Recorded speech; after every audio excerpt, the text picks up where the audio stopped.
आज सुबह पीडब्ल्यूडी के टाइम कीपर गुरु कृपाल सिंह के तिलकनगर स्थित निवास पर लोकायुक्त पुलिस ने छापा मारकर करोड़ों की ज्वेलरी, 13 लाख रुपए नगद, कई मकान, जमीन की रजिस्ट्रियों के साथ ही 2 बंदूकें सहित विदेशी शराब की बोतलें और 5 4-पहिया वाहन जब्त किए हैं। बैंक खातों में 12 लाख रुपए जमा पाए गए। लोकायुक्त डीएसपी डीएस गुर्जर ने बताया कि विभाग को पीडब्ल्यूडी के टाइम कीपर गुरु कृपाल सिंह के बारे में शिकायत मिली थी कि इसके पास करोड़ों की संपत्ति है। इस पर आज सुबह तिलकनगर स्थित निवास पर छापा मारा गया तो वहां से करोड़ों रुपए के जेवर, 13 लाख रुपए नगद, मकान, जमीन और कृषि भूमि की बड़ी संख्या में रजिस्ट्रियां, 5 4-पहिया वाहन, 2 पिस्तौल, विदेशी शराब की बोतलें और 12 लाख रुपए बैंक में जमा पाए गए। वहीं कीमती घरेलू सामान और अन्य चीजें बरामद की गई है। ये गुरुपाल सिंह उर्फ गुरु कृपाल सिंह लोक निर्माण विभाग इंदौर में टाइम कीपर के पद पर कार्यरत है। इनकी 22-23 साल की नौकरी है। सन 1989 से नौकरी पर लगे हैं। आय से अधिक संपत्ति इनके पास होने का सूत्र मिला था, जिसके आधार पर सत्यापन करने के उपरांत माननीय न्यायालय से सर्च वारंट हासिल करके आज सुबह इनके घर पे तिलकनगर में तलाशी कार्रवाई की गई है। तलाशी के दौरान जो संपत्ति और निवेश के कागजात पाए गए हैं उनमें करीब 35 लाख रुपए बैंक में सेविंग जमा है और 12 लाख रुपए एफडीआर के रूप में जमा है और 31 लाख के करीब एलआईसी के निवेश के कागजात मिले हैं और 9 करोड़ से ऊपर के करीब संपत्ति में, अचल संपत्ति में निवेश के कागजात मिले हैं, जिसमें 14 मकान है इंदौर शहर में और 11 जगह खेती की जमीन है जो करीब 20 एकड़ है और घरेलू सामान की सूची इन्वेंट्री बनाई गई है और नकदी में करीब 12,44,000 रुपये मिले हैं और स्वर्ण आभूषण वगैरह के संबंध में ये पता चला है कि उनने लॉकर में रखा है। यूको बैंक की लॉकर है, वहाँ की चाबी मिली है, उसकी अभी तलाशी कार्रवाई की जाना है और घर में करीब 20 बोतल विदेशी मदिरा मिली है, जिसके संबंध में आबकारी विभाग को बुलाया गया है। वो लोग कार्रवाई कर रहे हैं, उसका वो कीमत का मूल्यांकन करके प्रत्यक्ष बताएंगे। इनके द्वारा ईगल केबल के नाम से एक चलाया जाता है यहाँ केबल, उसका कार्यालय अलग है, उसकी अभी तलाशी बाकी है। इनका सरकारी मकान पलाशिया में है, उसकी अभी तलाशी कार्रवाई होना बाकी है और तिलकनगर साख सहकारी संस्था के कार्यालय में उसकी तलाशी होना है और लाकर की तलाशी होना है। अभी तक जो मोटे मोटे तौर पे पाया गया है, जितना भी गणना में किया गया है, संपत्ति, निवेश और नकदी और जेवरात वगैरह मिला के और वाहन है इन पर 2 4-पहिया वाहन है, एक इनोवा है, एक सफारी है और बाकी 2 पहिया वाहन है। इस प्रकार कुल मिला के अभी तक 12 करोड़ के संपत्ति इनके पास होना पाई गई है। अभी जो आगे कार्रवाई होना है वो अभी शेष है। वर्तमान मूल्य जो बाजार में ये टाइम कीपर जो है पहले चौकीदार के पद पर नियुक्त थे, फिर बाद में इनको रेगुलर करके टाइम कीपर के पद पर पोस्ट किया गया है। ये सब इंजीनियर से नीचे रहते हैं, समय का चतुर्थ श्रेणी माना जाता है। यस सर, इसमें जो बाजार मूल्य वर्तमान आ रहा है उस हिसाब से क्या आकलन? नहीं, हमने जो आकलन किया है वो रजिस्ट्री के मूल्य के हिसाब से किया। रजिस्ट्री के मूल्य के हिसाब से अपने द्वारा नामांकन वो किया जाता है, मूल्यांकन। सर की नौकरी में अभी कितना इन्होंने अर्न किया है और क्या लगता है वेतन? अब इनकी वेतन ज़्यादा से ज़्यादा 15 लाख, 10 से 15 लाख के बीच में पाई जाएगी, क्योंकि जो इनका ग्रेड है उस हिसाब से अभी पूरी 23 साल की नौकरी में 15 लाख से अधिक ज़्यादा इनकी आय नहीं होगी। क्या चौकीदार माना जा सकता है? नहीं, समय उससे पदोन्नत हो गए। पहले चौकीदार पद पर नियुक्त हुई, बाद में फिर समय ये इसमें बन गए हैं। गौरतलब है कि संजय लोक स्वामी ने 24 मई 2004 के अंक में गुरु कृपाल सिंह उर्फ पप्पू सरदार के बारे में जो छापा वह आज सही साबित हो गया। इतना ही नहीं, पप्पू सरदार कुख्यात बिल्डर शरद दोषी का फाइनेंसर भी बताया जा रहा है। पैरामेडिकल कॉलेज में हुए छात्रवृत्ति घोटाले में उलझे कॉलेज संचालकों ने शुक्रवार को कलेक्टर कार्यालय पहुंचकर तहसीलदार के समक्ष अपना पक्ष रखा। तहसीलदार द्वारा संचालकों को आरआरसी के नोटिस भेजे जाने के बाद संचालकों ने वकील के माध्यम से आरआरसी जारी करने का आधार पूछा। पैरामेडिकल कॉलेज में हुए छात्रवृत्ति घोटाले के बाद कलेक्टर आकाश त्रिपाठी ने तहसीलदार के माध्यम से 23 पैरामेडिकल कॉलेज के संचालकों को आरआरसी रिकवरी के नोटिस जारी किए थे। शुक्रवार को कॉलेज संचालक अधिकारियों के सामने अपना पक्ष रखने पहुंचे। संचालकों ने वकील के माध्यम से आरआरसी जारी करने का आधार पूछा और इसके बाद संचालकों ने लोकायुक्त में मामला लंबित होने का हवाला देते हुए कहा कि हम हर तरह की जांच के लिए तैयार हैं। तो दिया जाए उस विषय में कि हमने क्या गलत किया है। हमें कम से कम किसी भी व्यक्ति को अगर आप कोई आरोप पत्र दे रहे हैं, कोई भी किसी भी तरह का नोटिस दे रहे हैं, तो ये जानने का बहुत हमें कम से कम एक अधिकार तो है। लॉ ऑफ नेचर भी है कि अगर किसी व्यक्ति को आप फांसी भी चढ़ा रहे हो तो उसको बताओ तो भाई उससे गलती क्या हुई। पर क्या नहीं लगता कि आपको गलत तरीके से छात्रों के साथ छात्रों से जो ये छात्रों के नाम पर पैसा लिया गया है? गौरतलब है कि पैरामेडिकल कॉलेज में हुई छात्रवृत्ति घोटाले की जांच पहले प्रशासन अपने स्तर पर कर रहा था, लेकिन बाद में इस जांच को लोकायुक्त विभाग को सौंप दिया गया। प्रशासन अब सिर्फ संचालकों से छात्रवृत्ति की राशि वसूल करेगा, जबकि पूरे घोटाले की जांच लोकायुक्त विभाग करेगा। आचार संहिता के नियमों की जानकारी देने के लिए शुक्रवार को जिला निर्वाचन अधिकारी ने सभी राजनीतिक दलों के प्रतिनिधियों की बैठक ली। बैठक में सभी प्रमुख राजनीतिक दलों को निर्वाचन अधिकारी ने निर्वाचन के नए नियमों और आचार संहिता के पालन करने की अपील की, ताकि जिले में पारदर्शी और निष्पक्ष चुनाव हो सके। आचार संहिता लागू होने के बाद शुक्रवार को जिला निर्वाचन अधिकारी आकाश त्रिपाठी ने भाजपा, कांग्रेस सहित अन्य सभी राजनीतिक दलों के प्रतिनिधियों की बैठक ली। आचार संहिता की नियमावली की जानकारी देते हुए त्रिपाठी ने राजनीतिक दल के प्रतिनिधियों से नियमों का पालन करने और आचार संहिता का किसी भी स्थिति में उल्लंघन न होने की हिदायत दी। उन्होंने जिले में पारदर्शी और निष्पक्ष चुनाव के मद्देनजर चुनावी खर्च, प्रचार सामग्री, राजनीतिक सभाओं, वीआईपी के आगमन और उसमें होने वाले खर्च की जानकारी तय सीमा में देने के निर्देश दिए हैं। बैठक में भाजपा, कांग्रेस सहित प्रमुख दलों के प्रतिनिधि मौजूद थे। पीएमटी घोटाले में नए कॉलेजों का फर्जीवाड़ा सामने आ रहा है। अब उज्जैन स्थित आधिकारी कॉलेज का घोटाला सामने आया है। कॉलेज प्रबंधन ने 2013 में हुए प्रवेश में मध्य प्रदेश सरकार के प्रवेश नियमों के पालन को तो दरकिनार किया ही, साथ ही सुप्रीम कोर्ट के तय सीमा के बाद प्रवेश न देने के नियम का भी मखौल उड़ाया।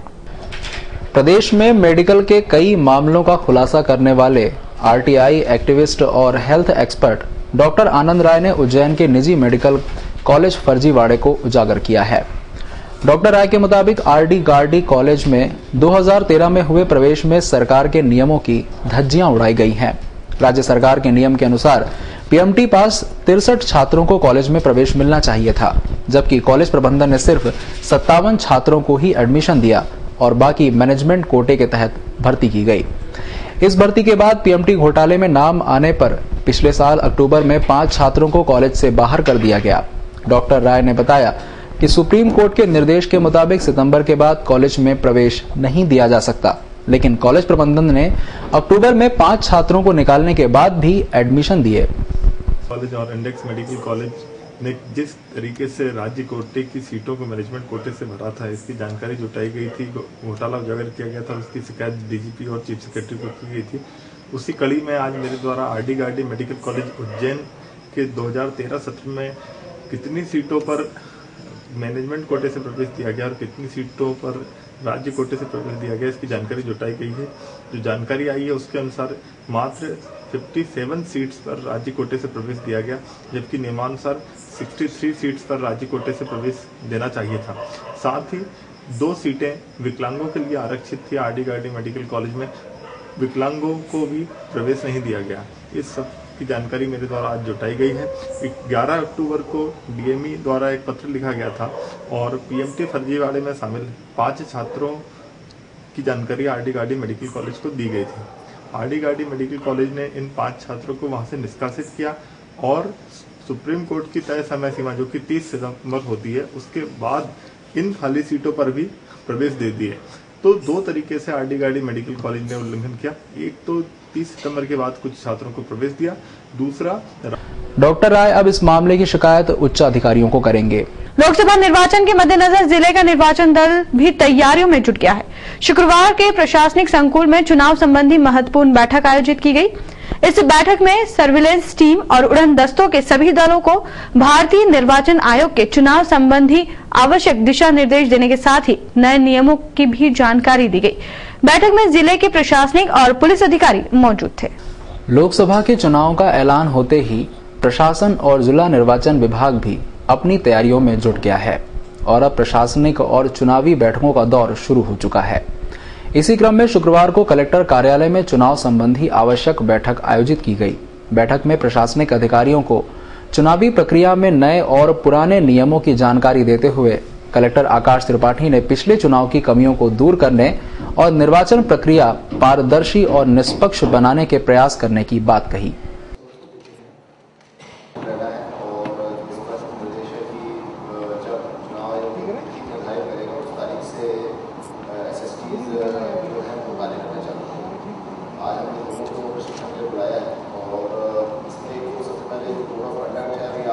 डीआईजी राकेश गुप्ता ने भी बैठक को संबोधित करते हुए आयोग के नियमों और आचार संहिता के पालन के निर्देश दिए।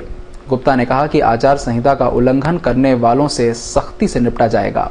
बधाई के बाद में कि विधानसभा चुनाव के दौरान इतना अच्छा काम हमारे यहाँ दोनों ही चीजों ने किया, फ्लाइंग स्क्वाड्स ने भी किया और कुल मिलाकर वही पुरानी चीजों का रिवीजन था। पिछली बार कुछ चीजों को लेकर प्रॉब्लम्स आई थी, तो मुझे लगता है कि उन चीजों को इस बार हम लोग भी रेक्टिफाई करने की कोशिश कर रहे हैं।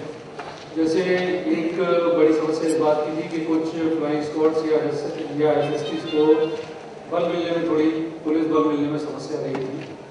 तो इस बार हम लोगों ने अपने भी अधिकारियों को इस बात के लिए इंस्ट्रक्ट किया है कि जितना बल हमारी ओर से कमिटेड है वो बल हम लगातार एसएसटी और फ्लाइंग स्क्वाड। उप निर्वाचन अधिकारी शरद श्रोत्रिय ने निर्वाचन संबंधी जानकारी देते हुए बताया कि भारत निर्वाचन आयोग के निर्देशानुसार लोकसभा चुनाव के लिए सर्विलेंस टीम और उड़न दस्तों का गठन कर जिम्मेदारी सौंपी गई है। साथ ही चुनाव प्रक्रिया में लगे शासकीय विभाग और अधिकारियों को आपसी तालमेल और सामंजस्य बनाए रखने के भी निर्देश दिए गए हैं। और जैसे कल एमसीसी की बैठक हुई थी मॉडल कोड ऑफ कंडक्ट के क्राइम के संबंध में, उसी संबंध में जो अब फ्लाइंग स्क्वाड और स्टैटिक सर्विलेंस टीम इन दोनों गठित की गई। प्रत्येक विधानसभा में 4-4 दल और कुल मिला के 8 दल बनाए गए हैं। उस संबंध में ये आज प्रशिक्षण बैठक थी, ये वर्कशॉप थी, सेमिनार था। ये उनको बताया गया है कि उनको क्या क्या काम कब कैसे कैसे करना है और चुनाव आयोग के क्या क्या निर्देश हैं। इस संबंध में आज उनको ये पुलिस और प्रशासन को संयुक्त रूप से प्रशिक्षित किया गया। सर, राजनीतिक दलों का जो इसके साथ ही शुक्रवार को यूनिवर्सिटी ऑडिटोरियम में बीएलओ का प्रशिक्षण आयोजित किया गया, जिन्हें लोकसभा निर्वाचन प्रक्रिया की जानकारी दी गई। एसजीएस आईटीएस में एनुअल इवेंट आयाम 2014 की शुरुआत शुक्रवार से कॉलेज कैंपस में हुई। एनुअल फेस्ट के पहले दिन रोबोवॉर, रोबोरेस जैसे टेक्निकल इवेंट आयोजित हुए। 3 दिनों तक कॉलेज कैंपस में अलग अलग इवेंट आयोजित किए जाएंगे। शुक्रवार को एसजीएस आईटीएस के एनुअल इवेंट आयाम 2014 के टेक्निकल फेस्ट में रोबोटिक्स मशीनरी की टेक्निक देखने को मिली। स्टूडेंट्स द्वारा तैयार किए गए रोबोटिक्स के अलग अलग सेशन को कुरुक्षेत्र नाम दिया गया, जिसमें रोबोवार, रोबोरेस जैसे इवेंट आयोजित हुए। इनका बॉट टॉपल हो चुका है और उन्होंने रीस्टार्ट चूज किया है। क्या है बॉट? सभी रीस्टार्ट चेयर रखते हैं। Timing come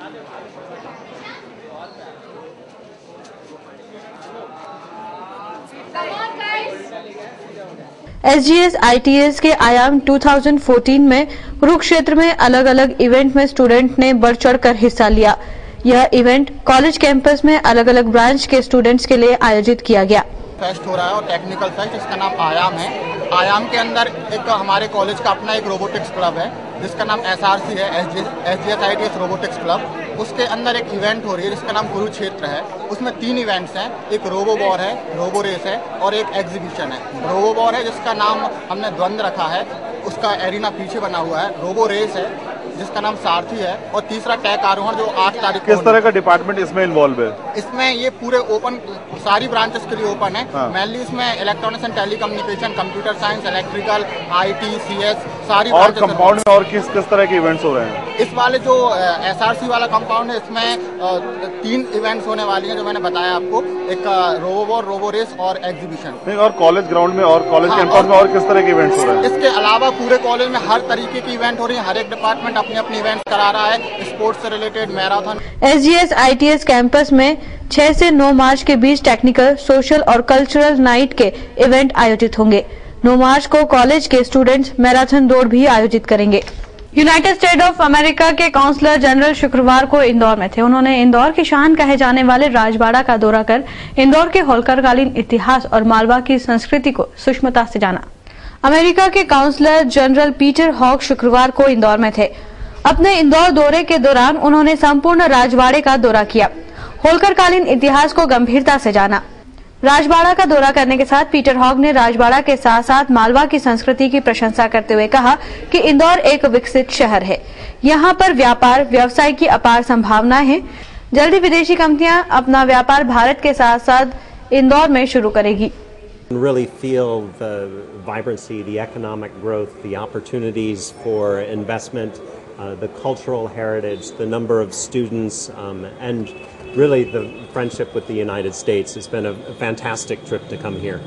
And which thing do you like most in Rajbara in Indore? I think in Rajbara, just the beauty of it, seeing the history, seeing how India has changed over many centuries, and then as you look around further around Indore, seeing how much more it will continue to change as India continues to grow and develop. How do you rate India-US relationship now? The situation arising in West and India and the changing scenario? I think U.S.-India relations are extremely strong and will continue to be strong, that we have so many natural interests. We have our Energy Secretary coming to India next week to talk about all of the areas for energy collaboration. We have about 700,000 Indians who travel to the United States every year, which is a number we're trying to get up to 1 million by 2015. And we have 100,000 Indians studying in the United States, which is absolutely fantastic for the deepening of U.S.-Indian relations. Okay, I think that's all the time. Thank you. Okay, thank you very much, sir. Thank you.